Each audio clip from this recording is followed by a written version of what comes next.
এদিকে গণভবনে ১৪ দলীয় জোটের নেতাদের নিয়ে বৈঠক করছেন প্রধানমন্ত্রী শেখ হাসিনা। গণভবনের সামনে আছেন সহকর্মী রেজওয়ান ফয়েজ। বৈঠক সম্পর্কে আরো জানতে সরাসরি যুক্ত হচ্ছি তার সঙ্গে। রেজওয়ান, ২ সপ্তাহের কম সময়ের মধ্যে ১৪ দলের সাথে প্রধানমন্ত্রীর দ্বিতীয় বৈঠক এটি।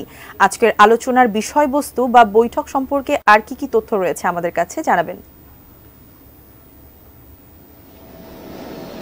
ধন্যবাদ। আপনি যেমনটা বলেছেন যে বৈঠক শুরু হয়ে গেছে, আসলে এখনো বৈঠক শুরু হচ্ছে কিনা আমরা একদম নিশ্চিত না।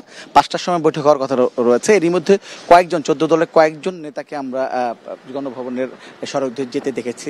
রাশেদ খান মেনন তিনি ঢুকেছেন, এটা আমরা নিশ্চিত করে বলতে পারি তিনি ঢুকেছেন, এবং তারপরে হয়তো আরো কয়েকজন আসবেন, তারপর বৈঠকটা শুরু হবে বলে আমরা জানতে পেরেছি। কি অবস্থা, কি নিয়ে আলোচনা হবে এটি নিয়ে কিন্তু এখন পর্যন্ত ধোঁয়াশা আছে।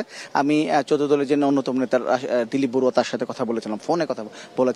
তিনি আমাকে যেটা জানিয়েছেন যে আসলে গণভবন থেকে ডাকা হয়েছে, অর্থাৎ আওয়ামী লীগের পক্ষ থেকে ডাকা হয়েছে যে প্রধানমন্ত্রী তাদের সঙ্গে বসবেন।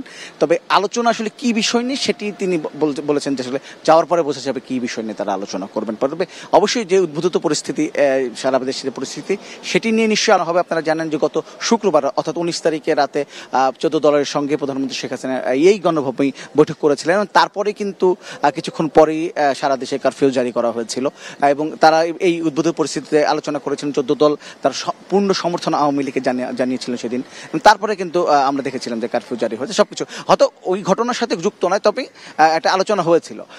আজকেও তাই, আজকে তারা গেছেন যখন পরিস্থিতি মোটামুটি নিয়ন্ত্রণে চলে এসছে এবং দেশ স্বাভাবিক হতে শুরু করেছে, সেই পরিস্থিতিতে আবার ১৪ দলের সঙ্গে প্রধানমন্ত্রী শেখ হাসিনা আজকে বৈঠকে বসছেন। কি আলোচনা হবে সেটি নিশ্চয়ই এই বৈঠক শেষেই একটা ব্রিফ হবে বলে আমাদেরকে জানানো হয়েছে। ব্রিফের পরে আসলে আমরা জানতে পারবো কি বিষয় নিয়ে আলোচনা হলো। এই ছিল সর্বশেষ পরিস্থিতি আমার কাছে।